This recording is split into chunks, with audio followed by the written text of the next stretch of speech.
초보자분들께서 카메라를 고르실 때 어떤 것을 해야 할지 잘 모르시겠죠? 제가 채널을 운영하면서 가장 많이 메일을 받고 리플에 언급이 되는 부분이 하나가 있는데, 그게 바로 카메라 어떤 거 사야 하나요? 라고 물어보시는 거예요. 특정 기종을 언급해서 말씀해 주시는 분들도 계시고, 어떤 걸 촬영해야 하는데 어떤 카메라를 사야 하나요? 여쭤보시는 분도 계셨어요. 그래서 이번에 초보자분들께서 어떠한 카메라를 사면 좋을지 제가 준비해드린 영상을 준비를 하려고 했는데, 제가 가급적이면은 카메라 브랜드와 기종을 언급을 안 하려고 했어요. 그러다 보니까 설명해드릴 내용이 너무 많아져가지고 너무 TMI가 돼서 제가 원고만 3번 정도 작성을 했다가 전부 다 지웠어요. 그리고 나서 그냥 이걸 어떻게 해야 될지 고민을 하다가 그냥 하나 추천해드리는 게 나을 것 같아서 제가 먼저 답을 말씀드리고 시작을 할게요.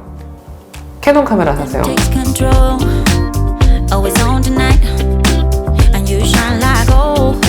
첫 번째, 캐논의 장점은 쉽다예요. 지금 저는 캐논 카메라 말고도 소니, 니콘, 파나소닉 제품의 카메라를 사용하고 있는데, 지금 그 캐논 이외의 그 카메라를 세팅을 하려면은 시간이 너무 오래 걸려요. 물론 제가 카메라를 아직 적응을 못해서 그런 걸 수도 있지만, 제가 지금 거의 다 3년 이상 사용을 한 제품인데 아직도 메뉴 찾기가 힘들어요. 반면에 캐논 같은 경우에는 메뉴가 상당히 직관적이고 쉽게 되어 있어요. 촬영 메뉴와 부가적인 메뉴를 잘 나눠 놓았고, 여기 있을까 하는 메뉴는 거기에 다 있어요. 초보자가 사용하기에 엔트리 바디에서부터 캐논 플래그십 1DX 마크2까지 메뉴 구성이 거의 똑같아요. 그래서 엔트리 바디를 사용하시다가 다른 상위 기종 바로 바디를 업그레이드 하셔도 빨리 적응할 수 있는 장점이 있습니다. 200D 같은 경우에는 더 쉽게 초기 메뉴이 구성이 되어 있기 때문에 카메라를 모르는 후배들한테도 잠깐만 만지게 해줘도 금방 알아서 사용할 수 있을 정도예요. 그리고 촬영 인터페이스는 상당히 쉽고 직관적이기까지 해요.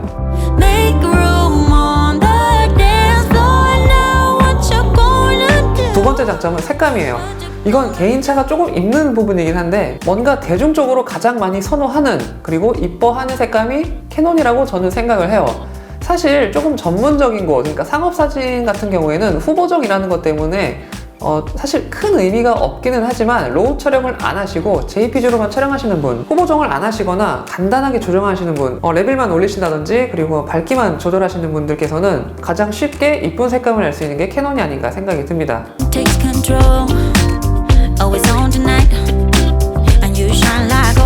카메라를 처음 구매를 하셔야 하는데, 지금 내가 이 카메라를 사는 게 맞는 건지, 아니면은 좀 비용적으로 부담이 되셔가지고 중고 제품을 찾으시는 분들 계실 것 같은데, 중고나라에 가보셔도 캐논 카메라가 가장 많아요. 캐논 카메라 가장 많고, 렌즈들도 기타 액세서리들도 캐논 제품이 가장 많을 거예요. 그만큼 대중적으로 사람들이 가장 많이 쓰는 카메라이기도 하고요.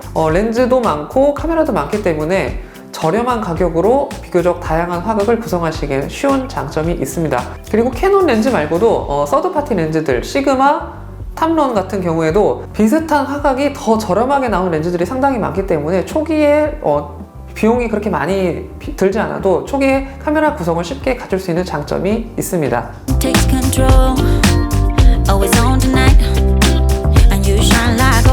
제가 캐논 카메라를 추천드리는 궁극적인 이유예요. 바로 듀얼 픽셀 AF예요. 앞서 말씀드린 쉽고 직관적인 인터페이스와 터치 인터페이스의 조합으로 카메라를 직관적으로 다룰 수 있게 되었고, 저같이 이렇게 안경을 쓰는 사람들도 LCD를 보고 쉽게 촬영할 수도 있고요. 뷰파인더를 보지 않아도 촬영을 쉽게 할 수 있고, 터치 인터페이스를 통해 카메라의 모든 설정을 다 할 수가 있어요. 내가 원하는 곳에 손을 갖다 대면 그곳에 초점이 잡히고, 내가 원하는 피사체에 손가락을 터치를 하게 되면은 그것만 따라가서 촬영할 수가 있어요.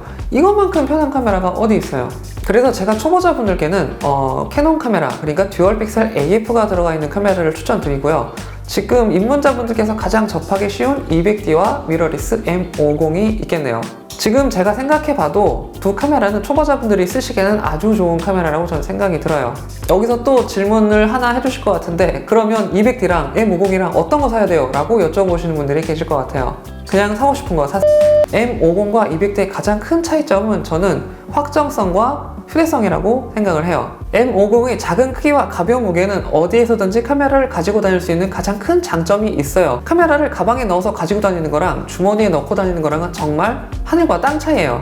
특히 여성분께 미러리스 카메라는 상당히 좋은 점들이 많아요. 작고 귀엽고 굳이 뷰파인더로 촬영하지 않아도 휴대폰처럼 간단히 꺼내서 촬영할 수 있으니까요. 카메라 크기가 작다 보니까 렌즈도 작게 나오는 편인데 블로그를 준비하시는 분들에게도 가벼운 무게로 카메라를 한 손으로 들기도 편하고요. 여행용으로 사용하시는 분들도 작고 가벼운 무게는 배낭 무게를 가볍게 할 수 있는 장점이 있습니다. 하지만 단점으로는 미러리스, 그러니까 카메라를 작게 만들다 보니까 장시간 촬영이 힘든 편이에요. 역시나 작게 만들었기 때문에 인터페이스가 한 곳에 몰려 있어요. 그래서 촬영을 하시면서 버튼을 눌러서 조작하시기도 힘든 점이 있어요. 그리고 확장성이 떨어지는 편인데 EOS M 마운트 같은 경우에는 밝은 렌즈가 최근에 나온 거 하나, 그리고 또 하나, 2개 정도밖에 없는 걸로 알고 있는데 줌 렌즈가 밝은 줌 고정 렌즈가 아마 나오지 않을 것 같은 생각도 들기도 하고요. 어댑터를 이용해서 EF 마운트, EF-S 마운트를 전부 다 사용할 수 있긴 한데 내가 간편하게 촬영하려고 미러리스 카메라를 구매를 한 건데 그 앞에다가 큰 렌즈들을 갖다 붙여서 촬영을 하는 게 과연 내가 미러리스를 산 큰 의미가 있을까라는 생각이 들어요. 굳이 그럴 거면 미러리스를 살 의미가 없다고 저는 생각을 들고요. 그래서 미러리스를 어떤 분들께 권하냐면은 항상 카메라를 가지고 다니고 싶어 하시는 분, 그리고 전용 렌즈 한두 개로만 해서 간단하게 촬영을 하고 싶어 하시는 분, 이런 분들께는 미러리스 카메라가 좋은 선택이 될 수 있습니다. 자, 다음은 200D에 대해서 좀 말씀을 드릴까 하는데 200D도 역시 듀얼 픽셀 AF가 들어가 있는 기계식 카메라예요. 여기서 M50과 다른 점이 있다면 광학식 뷰파인더가 달려있다는 거예요. 미러리스와 DSLR의 차이점이 될 수도 있는데 제가 이 부분은 제가 나중에 정리해서 영상을 다시 올려드리는 걸로 하고 200D에 대해서 계속 제가 말씀을 드려볼게요. 200D와 M50의 가장 큰 차이점이라고 할 수 있는 부분이 바로 EF 마운트와 EF-S 마운트 렌즈들을 모두 다 사용할 수 있다는 거예요. 크롭바디 전용 렌즈인 EF-S 마운트 렌즈군들 중에서는 화질도 좋고 성능이 좋은 렌즈들도 많이 있기도 하고요. EF 마운트까지 별도의 어댑터 없이 장착이 가능하기 때문에 확장성이 상당히 좋아요. 그리고 M50보다 장시간 촬영이 가능해요. 이건 뷰파인더로 촬영을 할 때 적용이 되는 부분인데 미러리스 카메라는 어찌됐든 촬영을 하려면 전원이 항시 들어와서 LCD를 켜줘야지 촬영이 가능해요. 전자식 뷰파인더 역시 계속 전원이 공급되어야 되는 부분이기 때문에 지속적으로 사용한다면 배터리가 계속 닳고 빨리 닳을 수밖에 없어요. 광학식 뷰파인더는 따로 LCD를 켜주고 할 일이 없기 때문에 뷰파인더로 주로 촬영을 하시게 되면 상당히 오랫동안 촬영이 가능한 장점도 있습니다. 뷰파인더를 보고 사진 촬영을 하실 때 카메라를 조작하는 부분은 LCD 화면을 터치하는 것보다 버튼과 다이얼을 직관적으로 조작할 수 있기 때문에 빠른 환경에 맞게 수월하게 촬영이 가능한 장점도 있네요.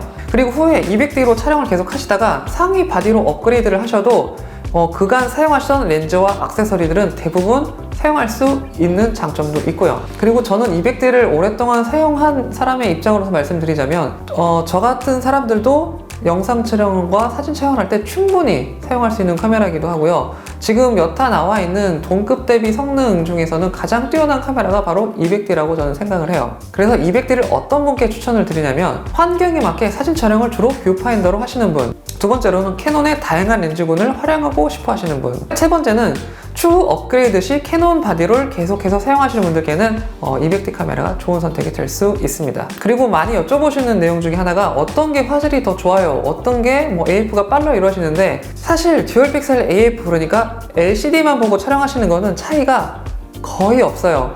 제가 전에 리뷰한 200D 같은 경우에 제가 듀얼 픽셀 AF를 지금 캐논의 보급기라고 하죠. 보급기 중에 가장 상위에 있는 80D와 비교한 적이 한 번 있어요. 두 바디에 똑같은 렌즈를 끼고 AF 테스트를 했는데 똑같았어요. 거의 똑같았어요. 그렇기 때문에 듀얼 픽셀 AF 시스템이 들어간 이 200D 카메라는 정말 가성비가 좋은 카메라고요. 그리고 200D와 M50은 1.6 크롭 센서가 들어가 있는 카메라예요. 결과물도 비슷해요. 거의 똑같다고 보셔도 돼요. 그렇기 때문에 카메라를 고르실 때 본인 환경에 맞는 촬영 목적에 따른 카메라를 먼저 생각하시고 카메라를 고르시는 게 좋을 것 같습니다. 제가 이번 영상을 기획하면서 조금 더 초보적인 내용, 기초적인 내용을 올리려고 하고요. 영상이 조금 많이 늦었죠?